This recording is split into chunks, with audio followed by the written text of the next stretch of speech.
다 함께 찬송가 24장 찬송하겠습니다.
시편 찬송 시편 90편 1절로 4절 174페이지 함께 찬양하겠습니다.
제가 대표로 기도하도록 하겠습니다. 거룩하신 하나님, 우리의 아버지 감사합니다. 주님께서 저희 모두를 이 자리에 불러 모아주시네 감사합니다.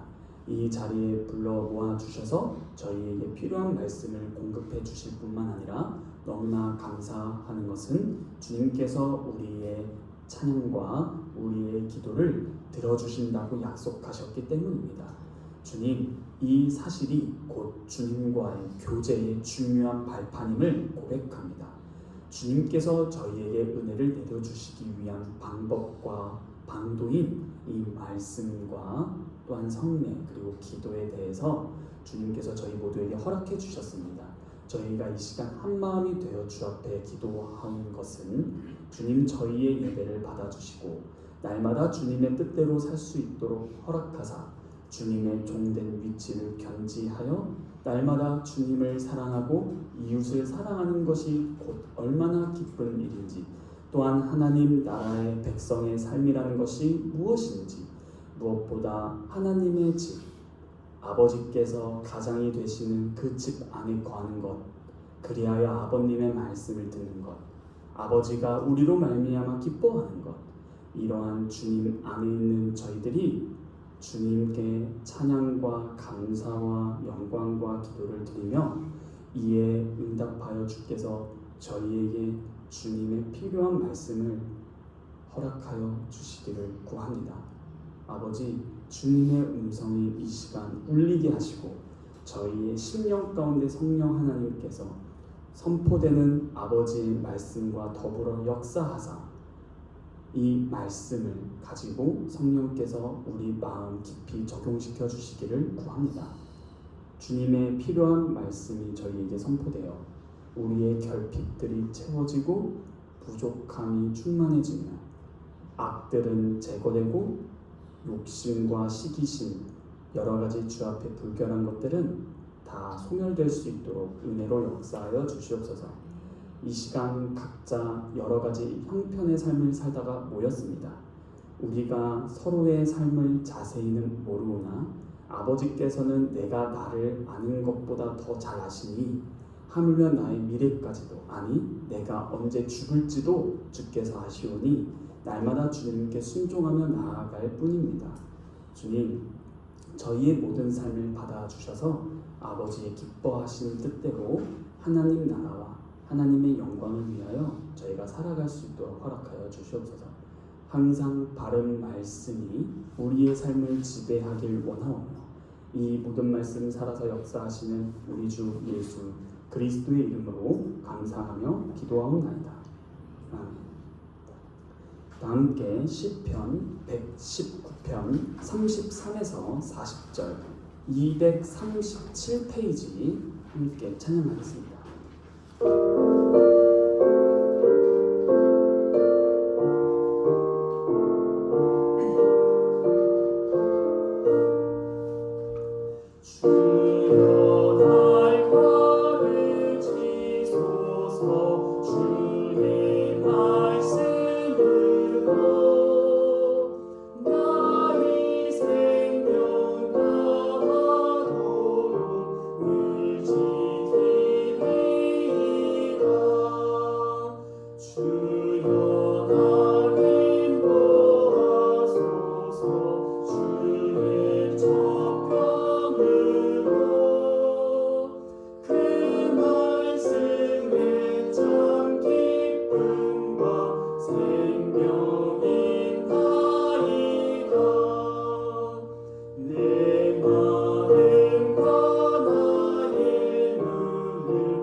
찬송가 50장 부르시면서 준비하신 예물 드리겠습니다.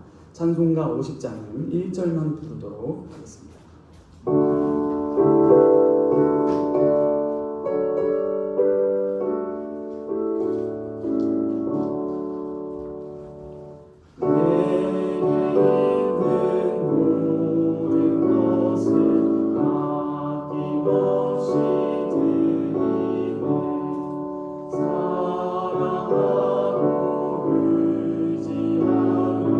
주만 따라 살리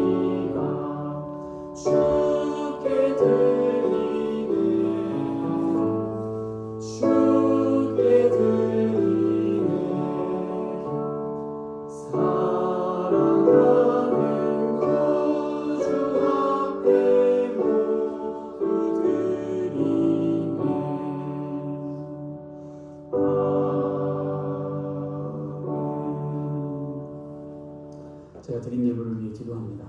하나님 아버지 감사합니다.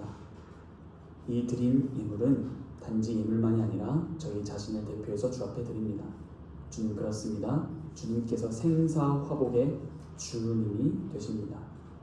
저희 수중에 있는 이런 모든 것들이 사실 돌이켜보면 저희가 자칫 마땅히 내 것이라 생각할 만한 이 생명이 있어야만 저희가 무엇인지 할 수 있습니다.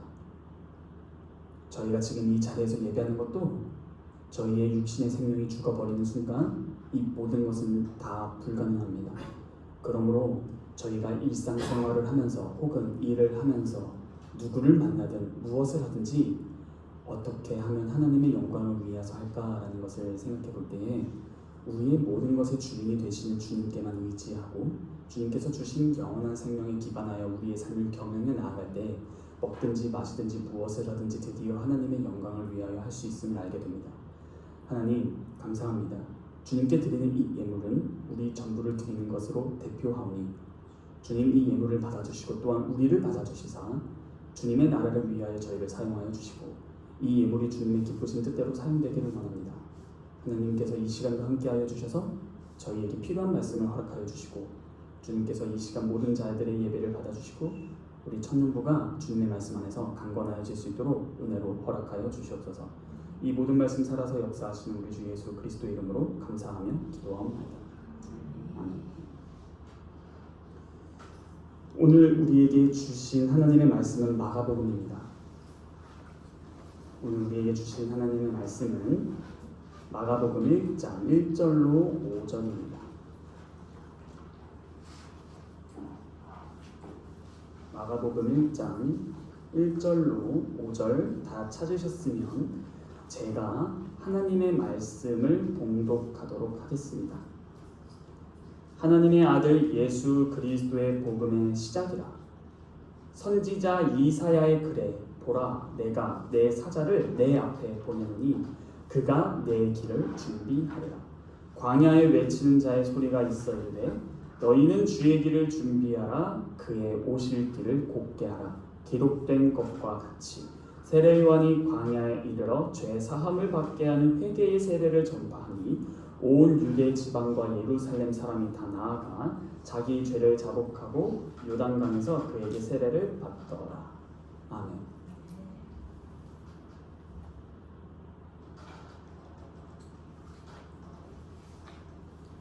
우리가 저번 시간부터 마가복음 1장 1절부터 마지막 절까지 연속 강해 설교를 하려고 합니다. 그래서 저번에 원래 마가복음 1장 1절로 5절까지 읽었고 원래 한 3절까지 할 수 있을까 했는데 1절 하다 끝났어요. 그렇죠? 마가복음 1장 1절로 가지고 50분 설교할 수 있구나. 안 끝났어요. 오늘 1장 1절 조금 더 볼 거 보고 3절까지 도전해보겠습니다.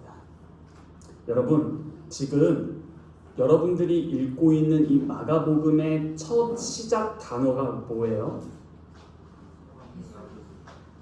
다 다른 성경 보고 있으신가 봐요. 어디선 하나님의 아들, 어디선 예수 그리스도, 어디서는 마태복음도 핀 것 같고요. 자, 마가복음 1장 1절의 개역개정 성경의 첫 시작 단어는 하나님의 아들 이렇게 나오죠. 그런데 제가 저번 시간에 원래의 이 마가복음의 시작의 단어가 뭐라고 했는지 기억하시나요? 바로 시작입니다. 에도 없어요. 시작 이라도 빼세요. 원래 원문에는 정관사가 없는, 그러니까 영어 그것도 없어요. 그냥 명사 시작 이렇게 시작합니다. 아르케입니다. 그런데 지금 이 설교를 시작하기 전에 이 마가복음 1장 1절은 분명히 책 제목이라고도 말씀드렸는데요. 여러분들 모세가 작성한 모세오경인 창출레민 신이 있는데요. 오늘날 우리는 이 창세기를 보고 창세기라는 책 이름으로서 부르죠. 그런데 영어로는 흔히 뭐라죠? 창세기를? 제네시스 차 말고 그 제네시스라고 부릅니다. 그런데 유대인들은 이 창세기를 뭐라고 부르냐면은 항상 유대인들은 이 모세오경의 책 제목을 성경의 첫 단어로 책 이름을 짓습니다. 베레시트 바라 엘로힘 이렇게 했을 때 베레시트가 태초에라는 뜻이에요. 그러므로 유대인들은 이 책 창세기, 우리는 창세기라고 영어권은 제네시스라지만 유대인들은 유대인 성경을 본인들이 읽을 때 뭐라고 부른다? 태초에입니다. 책 제목이 태초에예요. 태초에. 그래서 베레시트, 태초에입니다. 그래서 우리 출애굽기를 보면 우리는 출애굽기라고 부르고 영어로는 영어 아직 안 배웠어요. 괜찮아요. 영어 우리 유치원 가서 다들 배우시면 되고요. 자, 출애굽기를 그들은 뭐라고 부를까요? 바로 우리 새로 산 성경책, 우리 새 한글 성경 사신 분들은 놀랍게도 너무 친절해서 거기 써 있어요. 이름들이에요. 원래 출애굽기를 읽는 유대 찾으셨어요? 그 핑크색 그거. 자, 그리고 보시면은 핑크합니다. 자, 그걸 보시면은 유대인들은 출애굽기라고 안 읽어요. 이름들이라고 읽어요. 왜요? 첫 시작 단어가 뭐예요? 이름들이에요. 말 그대로 쉐모트. 이름이 쉐모트 이름들이다라고. 레위기는요? 우리 레위기가 부르죠. 근데 그들은 바이크라 그리고 그가 부르셨다. 이게 책 제목이에요. 첫 단어예요. 그래서 민수기는 그 미드바르 광야에서. 그래서 신명기는 드바림 이것은 그 말씀들이다. 말씀들 이렇게 했습니다. 첫 단어니까요. 이게 책 제목이에요. 그런데 방금 우리가 말한 창세기를 유대인들이 뭐라 부른다고요? 태초에.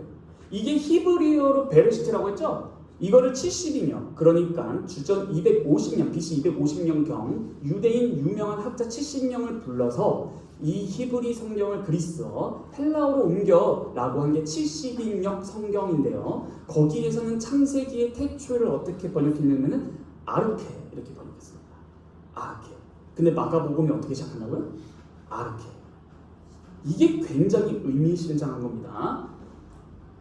무슨 말인가 하니 모세는 성경의 첫 책을 시작할 때 태초에라 시작했고요. 참고로 많은 학자들이 이 신약 성경 복음서 중에서 어떤 복음서가 가장 먼저 쓰였을까 했을 때 마가복음을 많이 언급합니다. 마가복음을 처음으로 이렇게 썼을 것이다. 아니, 썼다는 아니에요. 썼을 것이 거의 높은 확률이야라고 말을 해요. 그렇다면은 이 신약 성경에서 복음서를 작성한 이 마가가 쓴 마가복음의 시작도 태초에로 시작한다는 거예요. 그런데 이 마가복음을 쓴 이 마가가 한국인이에요? 유대인이에요. 이게 굉장히 의미심장합니다. 이 뜻이 무엇일까요? 구약 성경의 첫 책도 태초에로 시작하고 신약 성경의 첫 책도 태초에로 시작합니다. 자, 구약 성경의 첫 책인 창세기와 신약 성경의 첫 책인 마가복음의 첫 마디가 똑같은 단어로 시작한다는 의미와 중요성은 곧 모세가 창세기의 맨 처음 문장으로 하나님께서 열어놓으신 세계와 인류의 고귀한 시작을 알린다면, 태초에 세계는 이렇게 시작됐어, 태초에 인류 시작은 이렇게 됐어라고 알린다면, 마가는 마가복음의 맨 처음 문장으로 태초에라고 씀으로써 예수 그리스도께서 열어놓으신 새로운 세계와 새로운 인류의 귀중한 시작이 됐다라는 것을 말하는 겁니다. 다시 정리해드릴까요? 모세는 인류의 세계의 시작이다 라고 하면서 창세기를 시작했다면, 마가복음은 새로운 인류와 새로운 세계의 시작이다. 이것이 누구로 말미암았다? 예수 그리스도로 말미암았다. 이제 이 이야기를 한번 시작해보자, 이런 거겠죠. 1절은 이 정도로 해야 될 것 같아요. 1절만 하면은 여러분들이 이제 다음 주 안 나오시니까, 자, 다음 주에 안 나오기 전에 오늘부터는 바로 2절과 3절을 보려고 합니다.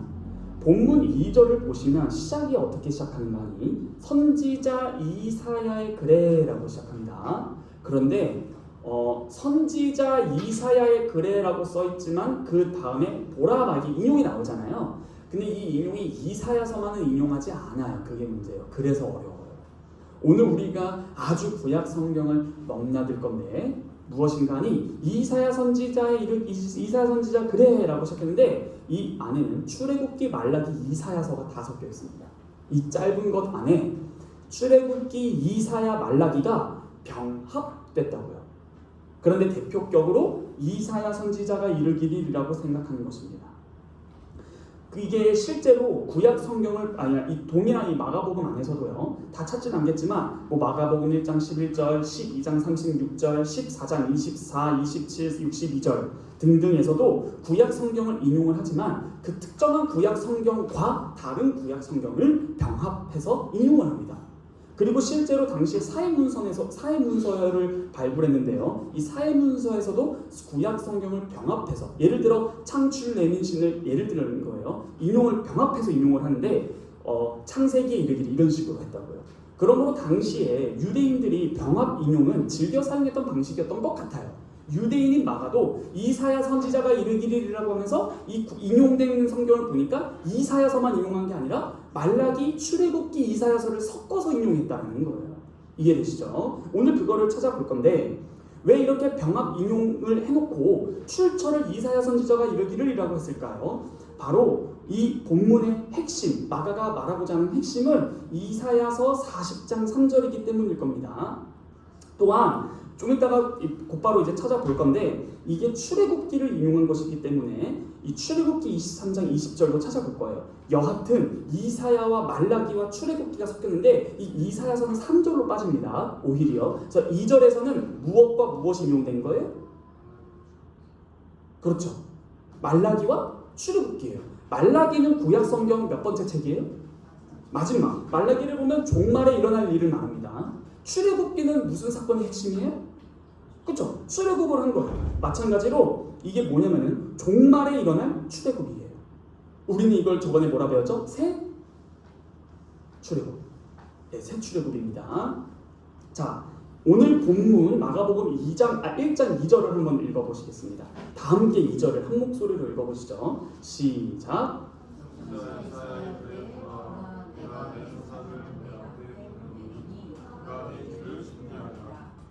자, 아까 영어는 못했어도 한국어는 자신 있다.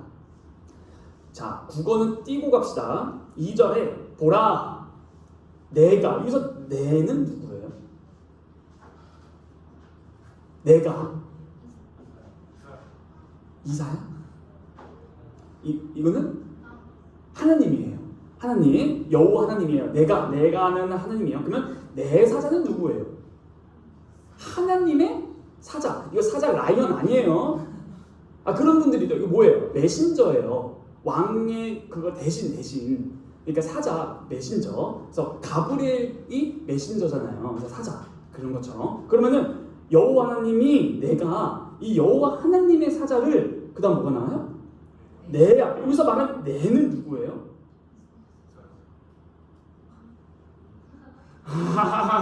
자, 당황스러워요. 여기서 내가 누굴까? 좋습니다. 여기서 내.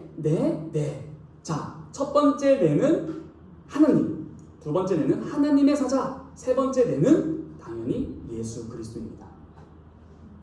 자, 근데 왜 이게 예수 그리스도예요? 자, 이 하나님의 사자를 보낸다 했을 때 이 하나님의 사자가 누구예요? 세례 요한이에요. 근데 세례 요한의 뒤에 오실 자가 누구였어요? 그렇죠. 그러면은 내가 내 사자를, 즉 하나님이 세례 요한을 너 앞에 보내노니 했을 때 이 너는 누가 되는 거야? 예수님이죠. 너 앞에니까요. 왕을, 이 세상의 훌륭한 구원자의 왕을 보낼 때 그냥 왕만 보내지 않고 길을 준비하는 앞선 자를 먼저 보낸다라는 거예요. 자, 그러면은 여기서 중요한 것이 있어요. 이거를 잘 파악해야 마가이도 파악해요. 자, 집중. 내가 내 사자를 내요. 내죠. 내요. 성경은 1.1획도 바꾸면 돼요, 안 돼요? 혼나요. 말라기로 가봅시다. 말라기 3장 1절. 이걸 인용한 거예요. 말라기 3장 1절. 다 찾으셨으면 제가 읽어볼 테니 마가의 의도를 파악하시기를 바랍니다. 읽겠습니다. 만군의 여호와가 이르노라. 똑같습니다. 보라, 내가 내 사자를 보내리니. 여기까지 똑같아요, 안 똑같아요? 똑같아요. 그런데 그가 내 앞에서 길을 준비할 것이다. 여기서 내는 내요. 그럼 여기서 말하는 말라기의 내는 누구예요?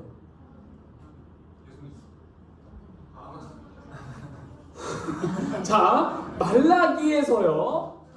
말라기에서 내가 보라 내가 내 사자를 하나님이 하나님의 사자를 보내서 준비시킬 것인데 어디 앞에서?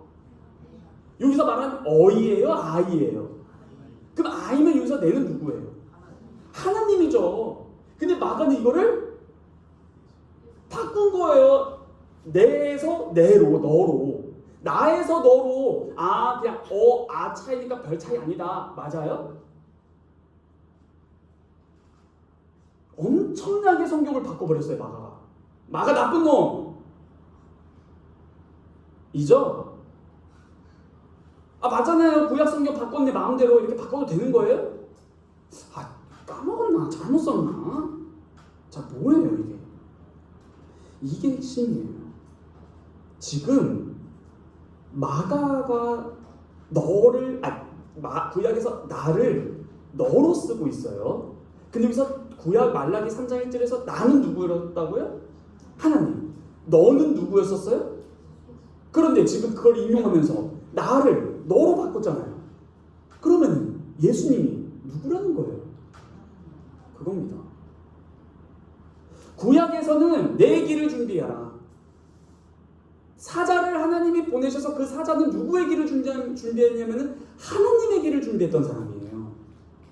그런데 그가 와서 마가가 인용을 살짝 탁 틀어버려서 너의 길을 준비할 것이다 라고 바꿨는데 그게 바로 그럼 너의 공통점은 바로 하나님이에요. 그러므로 지금 예수 그리스도께서 누구라고 말하는가 하니 하나님이란 뜻이에요. 이해되시나요?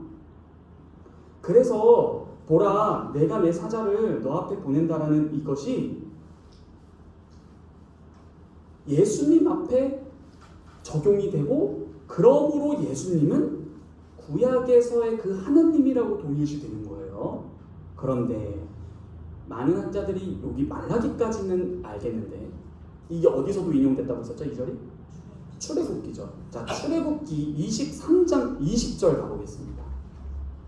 출애굽기 23장 20절입니다. 한번 다 찾으셔서 직접 한번 보시죠. 23장 20절입니다. 다 찾으셨으면은 제가 읽어보도록 하겠습니다. 내가 여기서 나는 누구예요? 하나님이에요. 사자를 이거 하나님의 사자죠. 내 앞에 여기서는 내예요. 여기서 내는 누구예요? 다 예수님이야. 일단 예수님이라 말하면 정답 같아. 여기서 내는 누구예요? 출애굽기에 예수님이 어디 있어요? 여기서 내는 누구예요? 아니 내는 하나님이고 내는 누구예요? 지금 모세가 이끌고 간 사람 누구예요? 이스라엘이에요. 지금 광야의 길을 걷는 이스라엘 앞에, 그러니까 모세가 이끄는 이스라엘 앞에 사자를 보낸다. 그러면 여기서 나는 하나님, 사자는 하나님의 사자, 너는 누구? 이스라엘. 그래서 이렇게 인용하는 겁니다. 마가복음 1장 2절 앞부분 내가 내 앞에는 출애굽기 23장 20절을 상기시켜요. 그리고 준비하리니 라는 것은 말라기 3장 1절을 준비시켜요. 그러면 방금 이것을 통틀어서 생각하면은 일단 마가복음에서는 내가 나의 사자를 너 앞에 라고 했는데 출애굽기에서 너는 곧 이스라엘이었고 마가복음과 말라기를 비교했을 때는 말라기에서 내가 나의 사자를 내 앞에였는데 이거를 너 앞에라고 바꿈으로써 하나님과 예수님을 동일시시켰죠. 그러면 여기서 예수님은 두 존재와 동일시되는 거예요. 첫째 누구? 아까 말했던 말라기에서 하나님. 둘째는 이스라엘입니다. 실제로 예수님은 이스라엘이에요. 이게 무슨 말이야?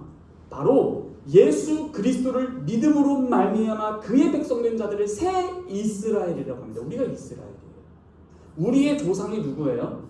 김씨예요? 성경에 의하면은 믿음으로 말미암은 자는 다 아브라함의 자녀다. 우리의 믿음의 조상? 아브라함. 이런 것처럼 이건 좀 번에 좀 빠르게 말씀드릴게요. 이스라엘 사람들을 끝까지 하나님께서 보호하셔요? 안 하셔요? 약속도 하셨어요. 이스라엘을 보호하겠다. 그래서 로마서를 보면요 이런 말이 나와요. 야, 하나님이 이스라엘 보호한다며, 언약했잖아, 약속했잖아, 믿으시다며, 신실하시다며. 근데 이게 어떻게 된 거야? 라고 질문할 수 있죠. 이스라엘 지킨다면 지금 이 지경까지 됐는데 왜 구원을 안 해주시지? 라고 했을 때 사도 바울이래요. 하나님은 믿으셔서 이스라엘을 끝까지 구원하셨어. 그러면 왜 예수님을 안 믿는 사람들이 왜 여전히 유대인들에게 많은 거야? 성경이 말하는 이스라엘은 혈통적 이스라엘이라 영적 이스라엘이다라고 말해요. 그럼 이스라엘이 되는 조건이 뭐예요? 할례예요? 아니에요. 믿음으로 말미암아 의롭다함을 받는다예요. 그래서 우리를 이스라엘이라고도 부릅니다. 그래서 잘 구별해야 돼요. 한국인이지만 이스라엘이란 뜻이 뭐예요? 우리는 믿음으로 말미암아 예수 그리스도와 연합된 새 이스라엘이에요. 이 새 이스라엘이라는 것을 어떻게 표현하면 유대인과 이방인이라는 담이 있었는데 예수 그리스도로 말미암아 이 담을 허셔서 새로운 한 민족 백성을 만들었다. 마가복음 1장 1절에서 책 제목 중에서 이 시작이라고 함으로써 제가 뭐라고 방금 말씀드렸어요. 모세는 창세기를 쓰면서 새로운 세계와 새로운 인류와 세계의 시작을 말했다면 마가복음은 새로운 세계와 새로운 인류를 말했다고 하지 않습니까? 예수 그리스도로 말미암아 새로운 이스라엘이 여러분들이고 나예요. 이해되시나요? 실제로 이게 이해가 안 되세요? 오늘은 살펴보지 않겠지만 조금 내려오면 예수님께서 광야에서 시험 받으시죠. 며칠 시험 받으세요? 40일. 광야에서 40일. 뭐 기억나세요? 이스라엘 백성이 정탐꾼 보냈는데 갔다 와서 통곡하니까 우리 안 데려가겠다. 갈렙과 여호수아 빼고. 그러니까 하나님께서 화나셔서 어떻게 해요? 정탐 며칠 했어요? 40일. 하루를 1년으로 해서 너네 40년 동안 광야 돌아. 이거 아니에요? 뭐라고요? 하루를 1년으로. 예수님께서 방금 뭐라고 해서 제가 출애굽기에 의하면 이스라엘이에요, 그분이. 그런데 그분이 며칠 광야에 있으세요? 그렇죠. 이스라엘이 실패했던 그 하나님에 대한 시험을 예수님은 승리하셨다는 거예요. 이스라엘이 이겼었어야 했던 그 사명을 예수님이 대신 이루셨다. 이렇게 간접적으로 예수님을 이스라엘이라고 말을 하고 그를 믿는 우리를 새 이스라엘, 새 민족, 새 하나님의 백성이다 이렇게 말한다는 거예요. 그러므로 지금 이 마가복음 1장 2절에서 말라기 3장 1절은 1장 2절 하반절, 마가복음 1장 2절 상반절은 출애굽기 23장 20절. 이거를 또 그냥 말라기로 봐도 돼요. 한마디로 예수님은 이스라엘이요 하나님이시다 이 말이에요. 이스라엘이 실패한 것을 예수님이 성취하시는데 그 예수님은 누구신가 했더니 하나님이시다 이 뜻이에요. 이해되시죠? 그러므로 지금 이 2절 상반절과 하반절에서는 벌써 출애굽기 23장 20절과 말라기 3장 1절이 인용되고 있었다. 이것을 통해서 마가는 예수님을 누구라고 표현하고 싶었던가 하니 바로 예수님이 하나님이시요 예수님이 새로운 이스라엘이다 라는 것을 말하고 있습니다. 그러므로 나를 너로 바꿔 쓴 마가의 의도는 그가 하나님이라는 것이요 또한 너를 동일하게 너로 쓴 것은 바로 예수님이 이스라엘이다라는 것을 여러분들이 잘 정립하시면 되겠습니다. 그러므로 지금 2절에 벌써 말라기와 출애굽기를 병합해서 인용하고 있죠? 이 말은 이렇게 말씀드리겠습니다. 말라기는 종말에 나타날 일들을 묘사하는 구약 성경 마지막 책인데 출애굽기를 가져와서 이것과 합친 것은 어떻게 표현할 수 있냐? 종말에 출애굽이 다시 나타날 것이다. 말라기와 출애굽기를 합친 의도는 종말에 출애굽이 다시 일어날 것이다. 누구로 말미암아? 새 이스라엘이신 예수 그리스도로 말미암아 새 출애굽을 할 것이다 라는 것이 2절에 담긴 구약 인용 본문의 핵심입니다. 되셨죠? 자, 3절.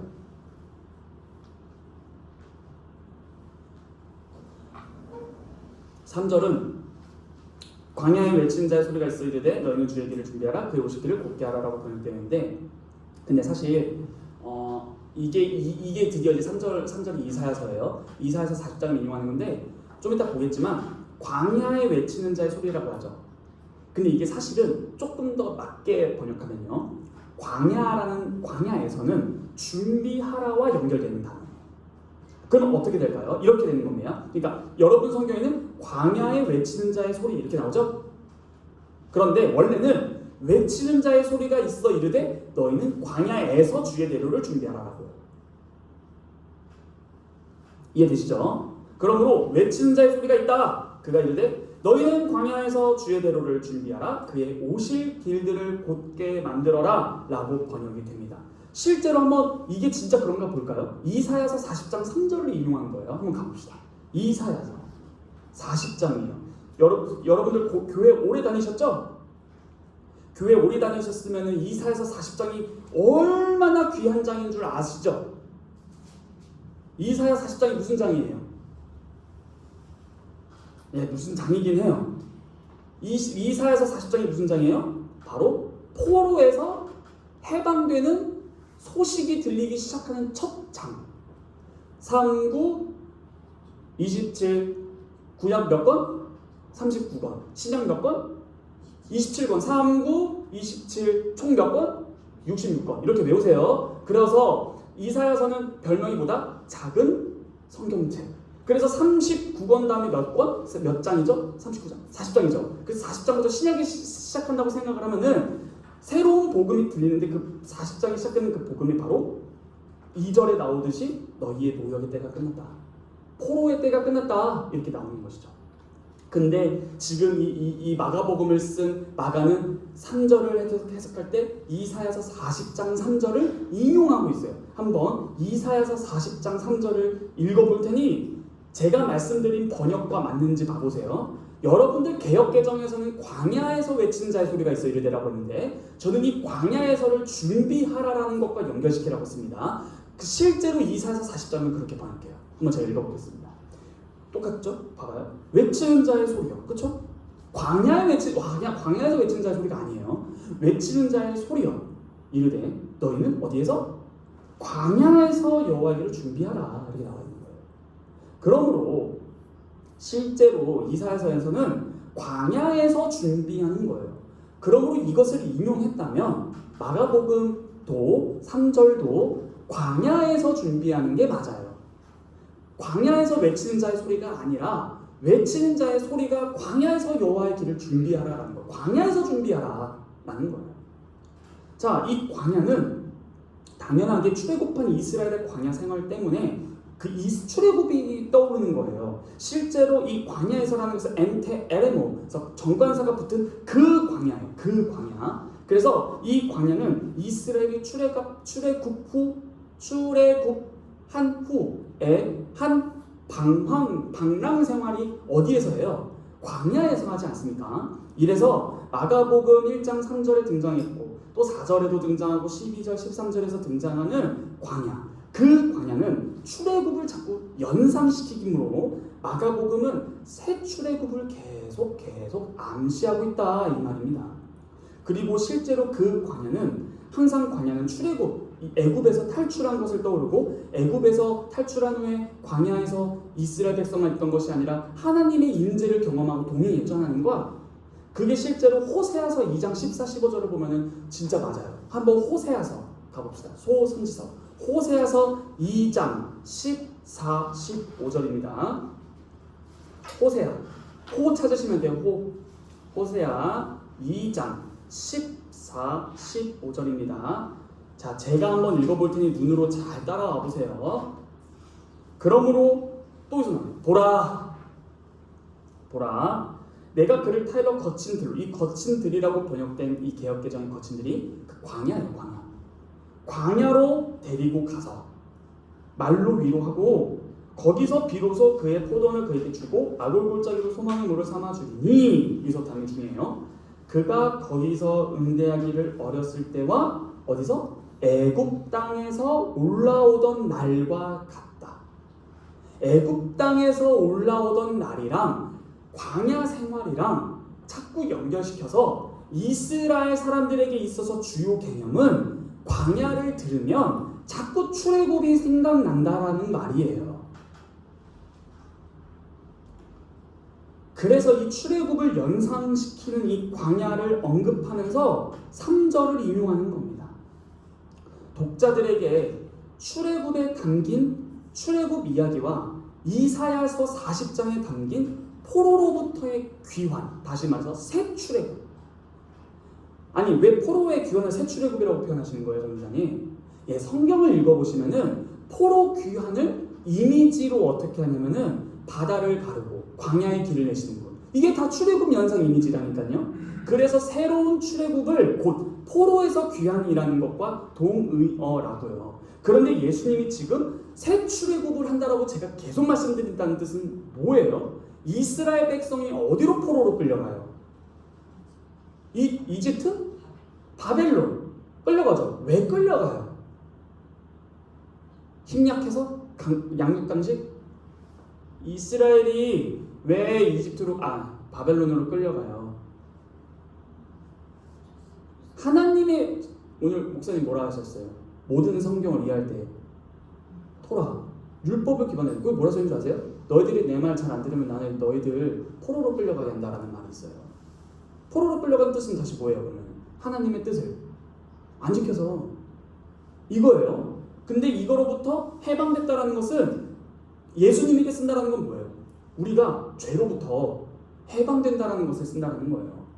그러니까 우리를 죄의 노예로부터 해방시키는 것을 새 출애굽이라고 표현을 하겠다는 거예요. 이게 예수님이 하실 일이다라는 것입니다. 이해되시죠? 예, 이해되시죠? 자, 이처럼 결국에는 이 이사야서 40장 3절을 봤을 때 광야에서 여호와의 길을 준비하는 것입니다. 그러므로 이 외치는 자의 소리는 말합니다. 2절에서는 뭐라고 등장했냐면은 하나님의 사자로 등장하거든요. 그런데 3절에서는 소리로 등장해요. 2절에서는 하나님의 사자, 3절에서는 소리요. 이게 왜 이렇게 됐을까요? 하나님의 사자라는 신분보다 중요한 것이 뭐예요? 왕이 전하는 서신 내용을 전달하는 그 대신 사자가 메신저가 중요해요? 그가 전달하는 내용이 중요해요? 당연한 거죠. 그러므로 지금 2절에서는 하나님의 사자라고 해놓고 3절에서는 소리라고 한 이유는 하나님의 사자라는 신분보다 중요한 것이 그가 전달하는 내용이기 때문이에요. 그래서 그의 정체성을 숨기고 소리로 바꿔버립니다. 즉 누구냐가 중요하지 않고 뭘 전하는데 내용이 중요한 것이에요. 그 내용이 뭐예요? 바로 주님이 오신다. 왜요? 구약을 인용했다면서요. 방금 말라기에서 누가 오신다 했어요. 내가 내 사자를 내 앞에 보내노니 그가 누구 길을 준비한다? 내 길을 준비한다. 그러면 하나님이 오신다는 게 뭐예요? 속된 말로 이런 말이에요. 하나님이 오시면 게임 끝. 아니 하나님이 오셔가지고 우리를 해방시킬 건데 그럼 게임 끝이지 이런 말이에요. 자, 졸리신 분들 다 뒤에 서 있으세요. 너무 중요해서 그래요. 이걸 이해 못하면 마가복음 이해를 못해. 자, 무슨 말이냐? 지금 이 소리 내용이 중요한 거예요. 왕이 오신다. 우리를 구원하러. 하나님이 직접 오신다. 우리를 구원하러. 이 소리의 내용이 너무 중요했는데 놀랍게도 사자가 왔어요. 이거 다음에 볼 거지만 말라기에서는 이 하나님의 사자가 누구로 등장하냐면 엘리야로 등장합니다. 그런데 지금 세례요한이 왔어요. 나중에 살펴보겠지만 이 세례요한이 엘리야입니다. 여하튼 결국에는 세례요한인 하나님의 사자가 와서 왕이 오신다라고 말하고 있고 실제로 그 왕이 오셨다라는 거예요. 여기서 왕, 주님은 누구예요? 바로 예수 그리스도이십니다. 왕이 오셔서 우리를 구원하시듯이 구원자로 오시는 그리스도이십니다. 그래서 그 얘기를 준비하라입니다. 말씀드렸다시피 이사야서 40장은 바벨론 포로에서 제2의 출애굽과 같은 큰 구원의 내용을 말하는데요. 하나님께서 말씀하신 구원의 내용들이 이 40장에 다 담겨 있어요. 바벨론에서 이스라엘로 포로 귀환을 하려면 마치 이스라엘이 출애굽을 한 후 광야 생활을 산 것처럼 바벨론으로부터 이스라엘로 오려면 어마어마한 광야를 지나야 해요. 그래서 하나님이 새 출애굽을 하신다라는 표현을 쓴 이유는 그 이스라엘로 다시 복귀하기 위해서는 그 어마어마한 광야의 길을 준비해야 되기 때문이에요. 돌아와야 되니까. 그래서 주의 대로를 준비하라. 여기서 말하는 이 주, 퀴리우스가 바로 예수 그리스도를 가리키는 겁니다. 원래 주님, 퀴리우스, 헬라어로 퀴리오스고 히브리어로는 아도나이. 이게 다 누구에게 쓰이냐면 하나님에게 쓰이는 것인데 이 주님이라는 표현을 예수님에게 써버려요. 그러니까 지금 방금 말라기가 말했던 내가 나의 사자를 내 앞에 보낸다. 마가복음은 내가 나의 사자를 너 앞에 보낸다. 이름으로써 퀴리오스와 하나님을 동일시하면서 예수님과 하나님이 동일시된 분이라고 설명을 했던 거예요. 그런데 이제 볼 것이 뭐냐면은 바로 길이에요. 길을 준비하라며. 이건 쉬운 거 아닌가? 아니에요. 여호와의 길을 준비하라입니다. 그렇죠? 하나님이 오실 길을 준비하라는 거예요. 하나님이 오신다. 구원하러 임재하신다. 길을 준비하라. 근데 마가는 여호와를 주로 바꿨고요. 여호와의 길을 주의 길로 바꿨습니다. 즉 그리스도께서 오시는 것이 하나님이 오시는 것이라고 다시 한번 말씀드리면 동시에 그리스도는 여호와랑 같은 인물이에요. 우리 그때 수련회 때 다인자매가 저한테 질문했었죠. 선생님, 예수님이 하나님이라던데 그게 무슨 말이에요? 예, 지금 이게 그 말이에요. 우리가 예수님을 믿는다라는 말은 다른 말로 하면 뭐예요? 예수가 이 모든 만물을 창조하신 그 하나님이시다라고 말하는 거예요. 그러므로 이것을 벗어나면 우리는 구원이 없습니다. 예수님은 하나님이세요. 이 모든 만물을 지으신 그 하나님께서 우리를 위하여 죽으셨다는 말이에요. 이 문맥상 이 여호와의 길을 이사야서에서 말하는 여호와의 대로를 준비하라는 것은 바로 하나님의 길이었는데 이게 곧 예수의 길이 되고 이 예수의 길은 곧 구원의 길이며 이 구원의 길의 종착점은 십자가로 봅니다. 그래서 제자들이 예수님이 걸으시는 길을 이해를 못하는 장면들이 굉장히 많이 나오잖아요. 여하튼 새로운 출애굽인데요. 실제로 이거 하나만 서비스라고 말하기가 좀 그런데 번외로 말씀드리자면은 변화산 사건이라고 여러분들 아세요? 변화산 사건? 예수님께서 산에서 이렇게 변화되신 거. 그래서 그때 증인 생명 그 베드로랑 요한과 야고보만 데리고 가시고 갑자기 엘리야와 모세가 나오지 않습니까? 근데 희한하게도요. 이건 그냥 찾아야 되는 시간상 누가복음에도 나오고 마태복음, 마가복음 다 나오는데요. 누가복음과 마태복음과 마가복음에서 예수님이 변화하신 다음에 누구랑 막 얘기해요. 누구랑 얘기해요? 모세와 엘리야랑 예수님이 삼자대면이에요. 근데 그 내용이 무슨 얘기를 하는데 누가복음에 그 무슨 내용 대화 주제가 나와 있어요. 찾지 않겠지만 누가복음 9장 31절에 그 내용이 뭐라고 나오냐면 누가 읽겠습니다. 예수께서 자신이 별세하실 것을 이르되. 별세가 뭐예요? 죽을 것을 말해. 근데 이거 오역입니다. 이거 누가복음 9장 31절에 별세라는 원어의 헬라어가 뭔지 아십니까? 엑소더스입니다. 그게 뭐예요? 출애굽이에요. 다시 말해볼까요? 예수님께서 모세와 엘리야와 출애굽에 관해서 얘기하셨다는 거예요. 근데 그게 어떻게 성취돼요? 십자가로. 예수님은 자신의 죽음으로 자신의 택한 백성들을 죄에서 구원하신다라는 뜻이 바로 새 출애굽의 주제라는 거예요. 자, 여튼 넘어가서 이 길이라는 것을 조금 살펴볼게요. 이 길이 되게 중요합니다. 자, 외치는 자의 소리는 무엇을 준비하라? 주의 대로를 준비하라 라고 나옵니다. 이사야서 지금 40장 3절 보는 거예요. 여호와의 길을 예비하라. 사막에서 광야에서 우리 하나님의 대로를 평탄케 하라. 이렇게 말이 나오죠. 여기서 대로로 번역한 것은 헬라어로는 마가복음에서 포도스, 길인데요. 이 길도 그냥 웨이가 아니라 신학적인 의미를 함축하고 있어요. 이 마가복음, 이사야서 40장 3절에서 광야를 배경으로 만들어지는 게 이 길이지 않습니까? 배경은 광야, 만들어지는 것은 길이에요. 근데 이 길은 주의 길, 텐 호돈 퀴리오, 주의 길이에요. 그런데 이 인용된 이사야서 40장 3절 문맥은 말씀드렸다시피 이스라엘 백성이 바벨론으로부터 포로 귀환하는 제2의 출애굽 길이라고 했어요. 계속 말씀드리는 거예요. 근데 이사야서에서의 이 길은 하나님의 길이었지 않습니까? 근데 이 길이 뭐냐면은 아까 마가복음 1장 3절 누가 한번 읽어주시겠습니까? 마가복음 1장 3절.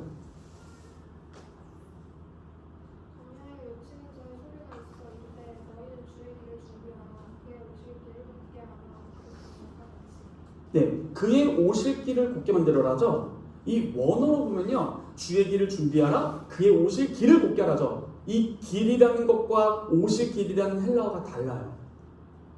다른 길이에요. 자, 이거를 알아야 돼요. 원래는 지금 이거 오실 길이 아니라 오솔 길이에요. 엥? 오솔길이 뭐예요, 여러분들?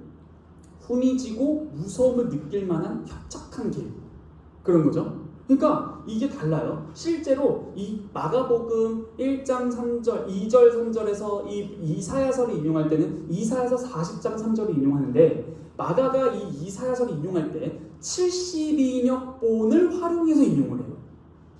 자, 그래서 이 이사야서 그 내용을 다 찾지 않을게요. 이사야서 58장 12절에서는 이 오솔길, 대로를 준비할 때 이 대로가 오솔길이에요. 헬라어로 트리보스라는 것이고, 앞선 주의 길, 그 길은 호도스예요. 호도스 주의 길, 그리고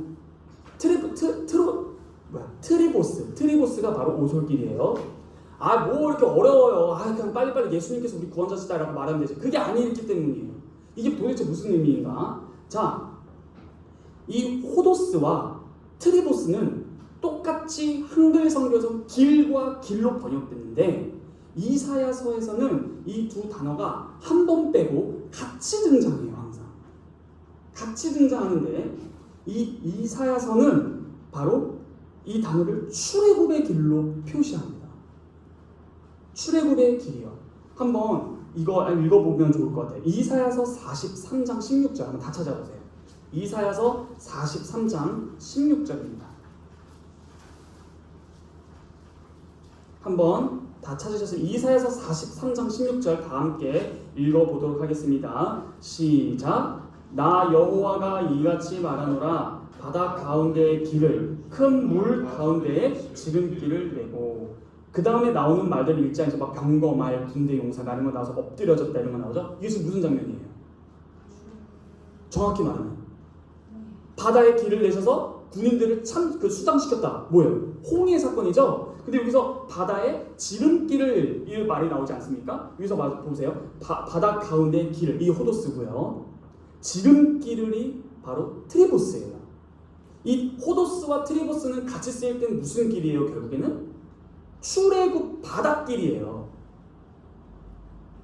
자, 이러한 바닷길을 내신다라는 것이에요. 이 지름길이 그렇다라는 것입니다. 그래서 이사야서 40장 3절을 보면은 이 호도스와 트리보스는 모두 출애굽의 길인 거예요. 다시 말해서 너희는 주의 호도스를 준비하라, 그의 트리보스를 복귀하라, 이런 것입니다. 그러므로 외치는 자의 소리는 대로를 만들고 오솔길을 곱게 하라라는 것이에요. 실제로 이것이 바로 출애굽의 길이었다라는 것이에요. 그러니까 지금까지 말 많이 했죠? 정리해드릴게요. 지금 이 외치는 자의 소리인 하나님의 사자, 곧 세례 요한이 무엇인가를 외치고 있어요. 그 내용을 한마디로 정리하면 뭐예요? 너희들이 그토록 기대했던 출애굽 길을 준비하라입니다. 왜요? 그 길은 하나님이 오실 길이요, 우리의 구원의 길이기 때문이다라는 것이에요.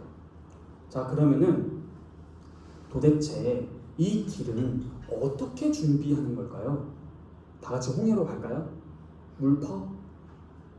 이 길을 준비하는 방법은 바로 단 하나, 회개입니다. 엥? 하나님이 오시는 것을 준비하는 자의 태도는 회개다라는 거예요.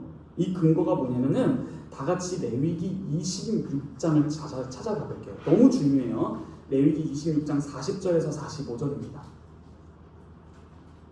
레위기 26장 40절에서 45절이에요. 레위기 26장 40절에서 45절 제가 읽어볼게요. 잘 봐보세요. 그들이 포로로 끌려간 이유가 나는 다 나오고 다 쭉 나옵니다. 봐보세요. 그들이 나를 거스른 잘못으로 자기의 죄악과 그들의 조상의 죄악을 자복하고, 이게 뭐예요? 회개하고, 또 그들이 내게 대항함으로 나도 그들에게 대항하여 내가 그들을 그들의 원수들의 땅으로 끌고 갔다. 이게 포로죠. 내 말을 안 들어서 그들의 원수들의 땅으로 끌고 갔음을 그들이 깨닫고, 그 할례받지 아니한 그들의 마음이 낮아져서 그들의 죄악의 형벌을 기쁘게 받으면, 그래서 방금 이사야서 4장에 뭐죠? 너희들의 노력의 때가 끝났다, 모든 형벌을 다 받았다라고 나왔어요. 받으면 내가 야곱과 맺은 내 언약, 이삭과 맺은 내 언약, 아브라함과 맺은 내 언약, 아브라함, 이삭, 야곱과 맺은 그 언약이 뭐였어요? 바로 내가 너희에게 땅을 주리라 해요.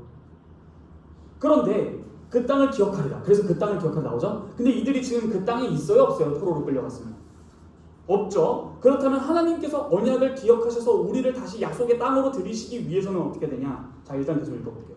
그들이 내 법도를 싫어했고 내 규례를 멸시했고 그 땅을 떠나서 사람이 없을 때 그 땅은 황폐하여 안식을 누릴 것이요 그들은 자기의 죄악의 형벌을 기쁘게 받으리라. 이게 다 포로예요. 그런즉 그들이 그들의 원수들의 땅에 있을 때, 포로죠. 내가 그들을 내버리지 않아. 내가 너희들 끝까지 기억할게. 미워하지 아니하며 아주 멸시하지 아니하고 그들과 맺은 내 언약, 약속의 땅으로 반드시 약속의 땅을 주겠다는 그 내용을 어기지 아니하리니 나는 여호와는 45절 핵심입니다. 뭐라 나와요?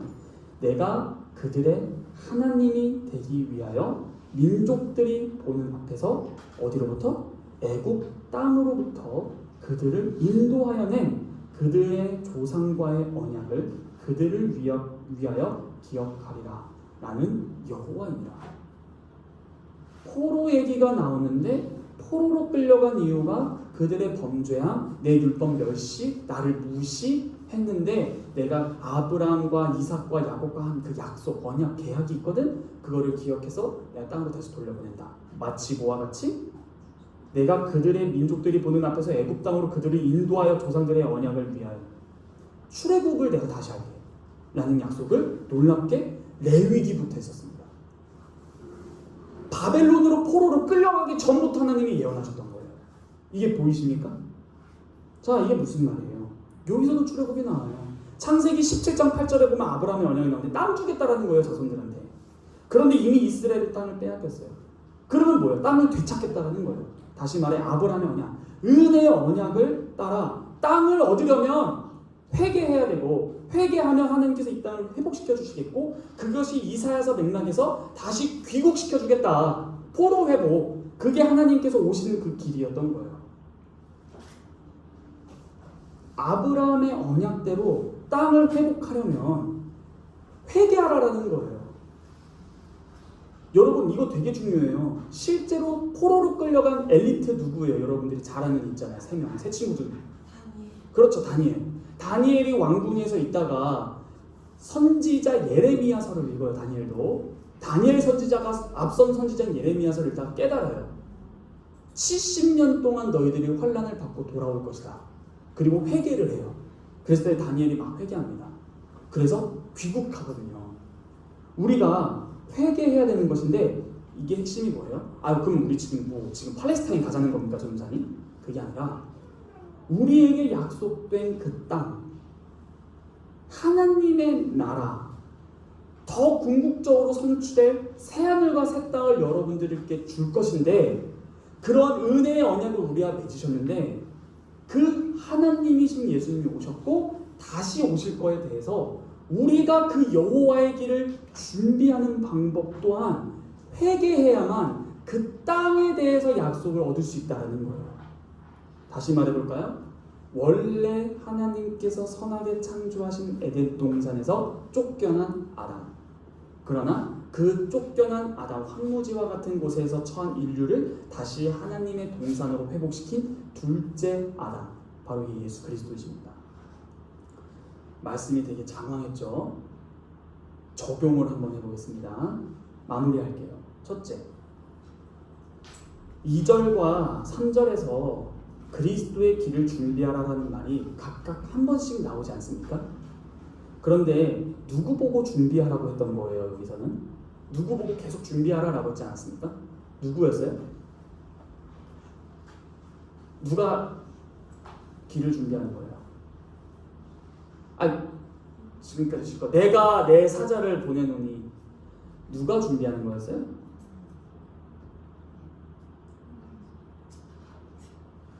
자, 다음 주에 또 듣겠습니다. 자, 하나님의 사자가 준비하는 거잖아요.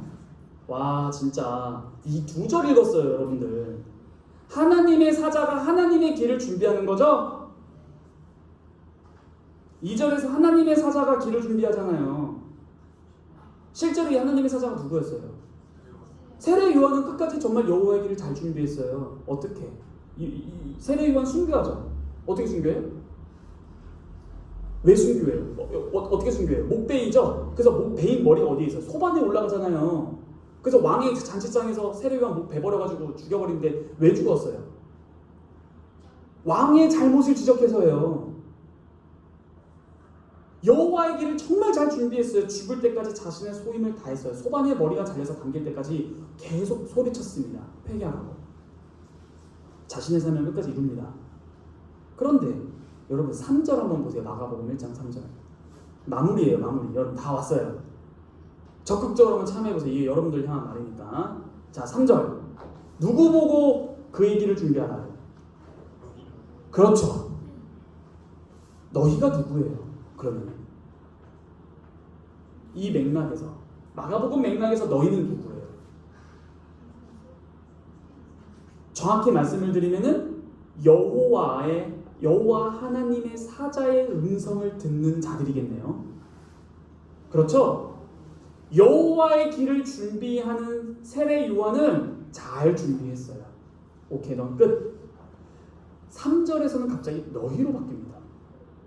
너희는 누구라고요? 바로 그 사자의 말을 듣는 모든 사람들. 그분의 길, 그리스도의 길을 준비하라고 합니다. 말라기는 사자 보고 길을 준비하라고 했고 3절은 이사야서를 인용했다고 했습니다. 이사야는 너희가 준비하라고 합니다.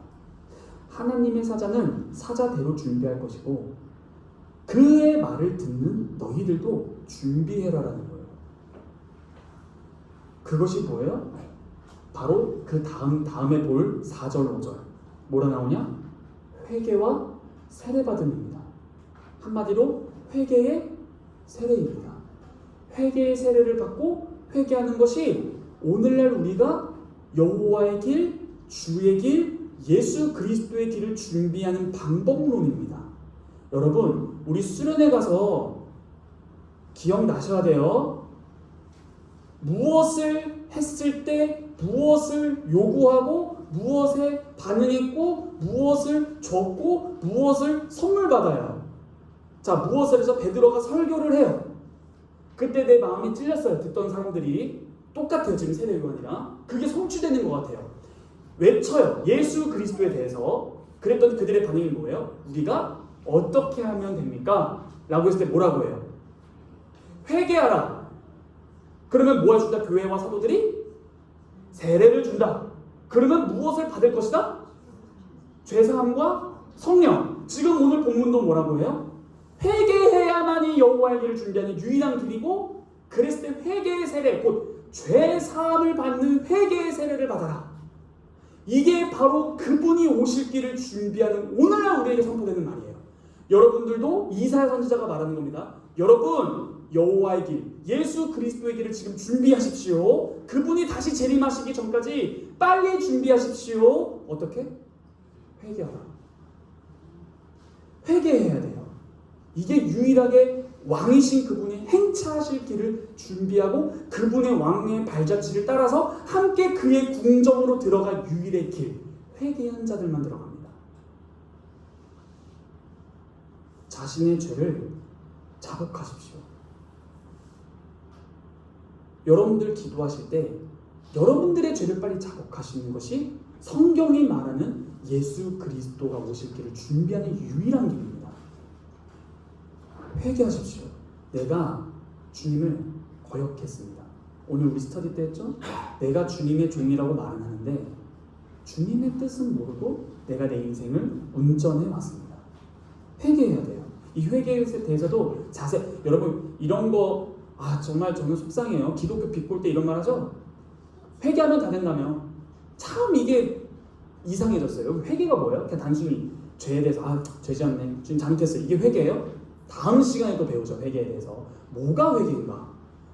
회개해야 돼요. 일단 첫 번째로는 여러분도 다 아시다시피 자신의 죄를, 하느님을 떠난 자신의 죄를 진정으로 회개하는 거예요. 잘못했다고. 잘못했습니다. 이제 예수님을 믿고 그분의 뜻대로 살겠습니다. 자, 둘째 적용. 이거 하고 마무리하겠습니다. 여러분, 목사 혹은 저와 같은 전도사, 사역자들이 누구예요? 목사는 혹은 저와 같은 전도사는 나 스스로를 어떻게 생각해야 되고, 교인들은, 여러분들은 목사님이나 저를 어떻게 생각해야 될까요? 그것이 바로 2절과 3절에서 보여주는 적용점입니다. 2절에서 뭐라고 했어요? 그의 정체성이? 하나님의 사자예요. 근데 3절에서 뭐라고 했어요? 소리입니다. 자, 세례 요한은 누구이며 목사는 누구입니까? 전도사는 누굽니까? 바로 하나님의 사자예요. 하나님의 말씀을 전하는 사람이에요. 만약 이 사자가 맞다면 이 사자의 특징이 뭔지 아십니까? 잘 들으세요. 사자는 보내심을 받은 자가 특징입니다. 보내지도 않았는데 자꾸 말하는 사람을 조심하십시오. 보냄을 받지도 않았는데 자기가 사역자라고 하는 사람을 조심하십시오. 즉, 하나님의 사자는, 이 길의 선자는 반드시 하나님께로부터 보냄을 받은 자라야만입니다. 만약 그것이 맞다면 이 사자들은 분명히 권위가 있어요. 하나님이 보내셨기 때문에. 그러므로 이 왕의 사자는 왕은 아니에요. 그러나 왕이 유명해서 보냈기 때문에 왕적 권위를 가져요. 그래서 영화 300 보셨으면은 그 왕의 대신이 왔는데 DC 스파르타에서 딱 죽여버렸을 때 바로 대전쟁이 일어나죠. 그건 그 나라에 대한 반역이잖아요. 자, 이처럼 오늘날 목사, 강도사, 전도사 등등은 정말 하나님께로부터 보냄을 받은 자라면 하나님의 사자가 맞습니다. 그러나 3절에서 분위기가 달라집니다. 어떻게 달라진다는 거예요? 세례 요한인 하나님의 사자는 소리로 바뀝니다. 소리로 바뀌어요. 무엇을 외쳤던 소리예요? 구원자, 왕이 오신다. 사신 이후 전령이었어요. 그러므로 다시 한번 말씀드릴게요. 중요한 거는 하나님의 사자가 아니라 하나님이세요. 목사가 이 사실을, 강도사가 이 사실을, 전도사인 제가 이 사실을 명심하지 않으면 저는 전령인 주제에 백성들 앞에서 왕 행세를 하려고 할 것입니다. 그러므로 이러한 자들은 자신이 소리에 불과하다는 것을 망각하는 순간 목 부러져 죽을 것입니다. 그리고 이것은 저뿐만이 아닙니다. 여러분들에게 말씀드리겠습니다.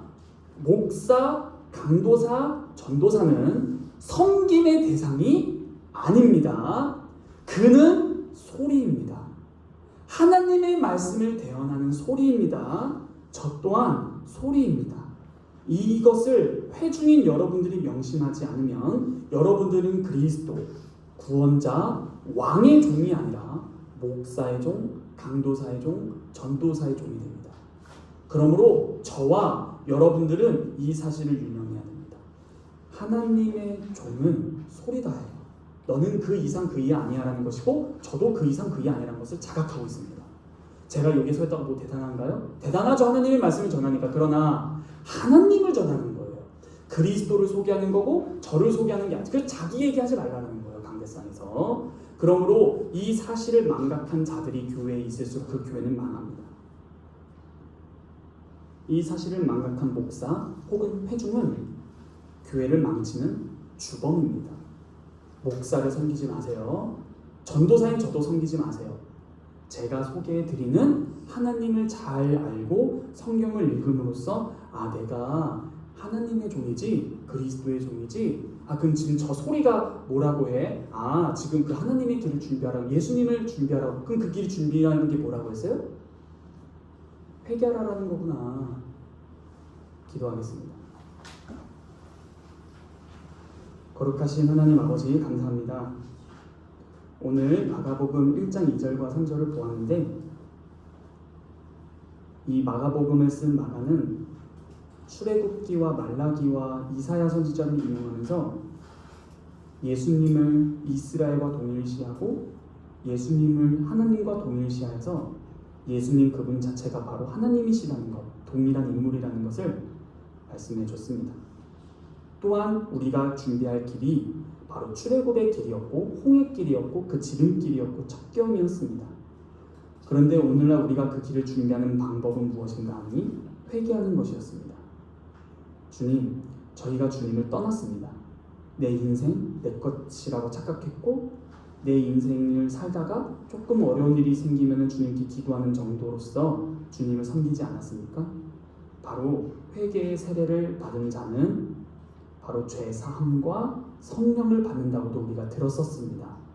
그러므로 주님, 저희는 회개해야 할 것이니 분명하기에 이 회개라는 것이 무엇인지를 더욱더 명심하게 하여 주시고, 깊이 알지 못할지라도 내가 생각하는 명백한 하나님 앞에서 죄가 있는데 이것을 회개하여 돌이키게 하여 주시옵소서. 또한 우리에게 말씀을 전해주는 목사님과 사역자들이 우리의 섬김을 받는 대상이 아니라는 것이고 그들은 하나님의 사자였다라는 것이기에 권위는 있는 동시에 우리의 섬김의 대상은 아니었습니다. 그러므로 우리가 모두가 교회가 말씀 사역자들을 존중하되 이는 하나님의 소리인 것을 명심하여 하나님의 소리만 전하는 것이 바로 목사의 직임인 것을 목사뿐만이 아닌 우리 모두들이 다 깨닫게 하여 주시옵소서. 그리하여 하나님만 섬기게 하여 주시옵소서. 이 모든 말씀 살아서 역사하시는 우리 주 예수 그리스도의 이름으로 기도합니다.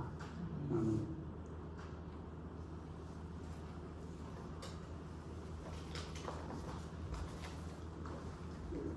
다 함께 찬송가 2장 찬송하겠습니다.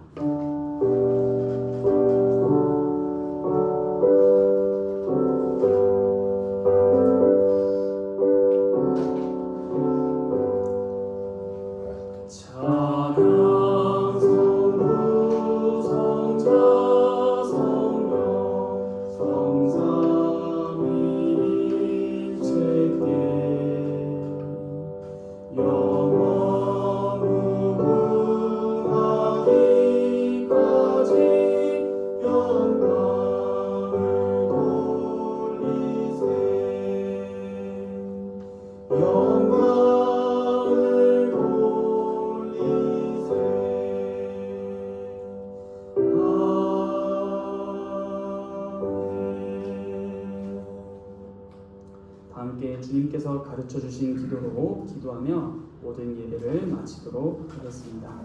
하늘에 계신 우리의 아버지여, 이름이 거룩히 여김을 받으시오며 나라의 임하옵시오며 뜻이 하늘에서 이룬 것 같이 땅에서도 이루어지이다. 오늘날 우리에게 일용할 양식을 주옵시고 우리가 우리에게 죄 지은 자를 사하여 준 것 같이 우리 죄를 사하여 주옵시고 우리를 시험에 들게 하지 마옵시고 다만 악에서 구하옵소서. 대개 나라와 권세와 영광이 아버지께 영원히 있사옵나이다. 아멘.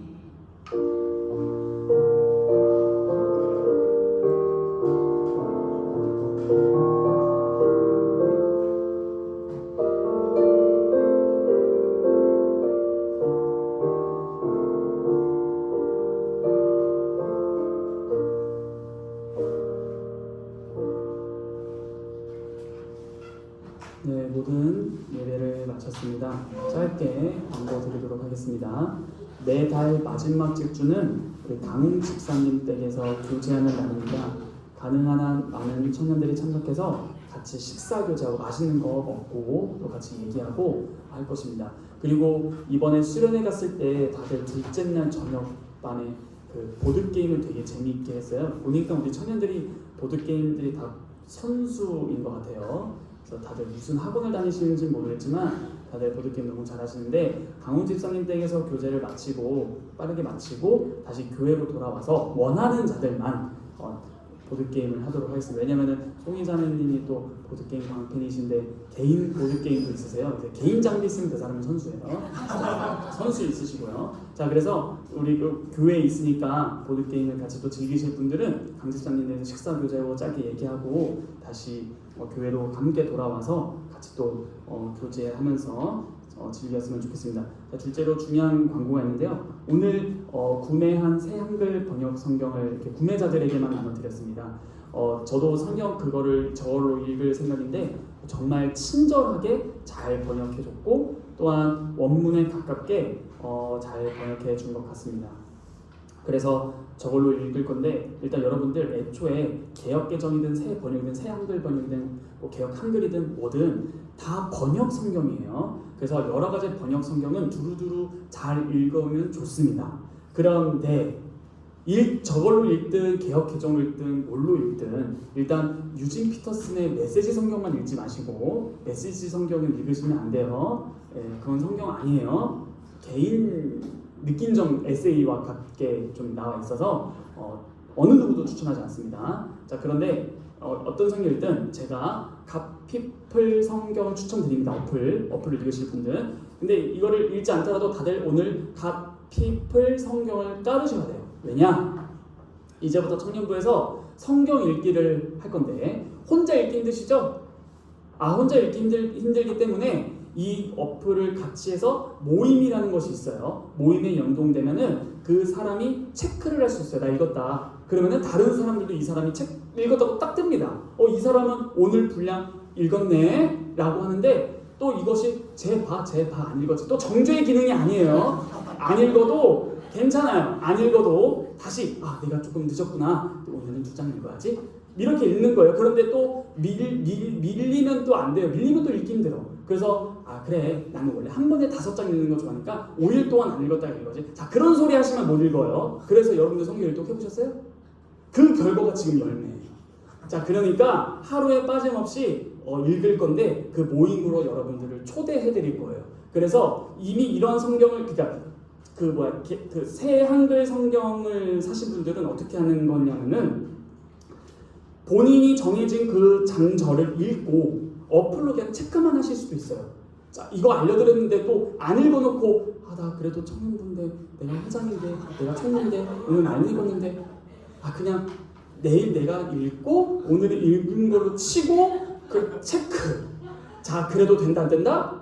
안 된다. 자, 그러니까 양심껏 하시면 돼요. 그리고 하루에 그 정해진 장 읽는 거 별로 안 어려워요. 그래서 일단 갓피플 성경을 어플을 깔아놓으시면은 제가 단톡방에 초대를 해드리고 여러분들이 모임에 초대가 되면은 성경을 같이 읽기 시작할 것입니다. 이해되시죠? 오케이. 그래서 그것을 잘 꾸준히 읽으시면 좋겠습니다. 꿀팁 알려드릴게요. 저는 이거 많이 해봤어요.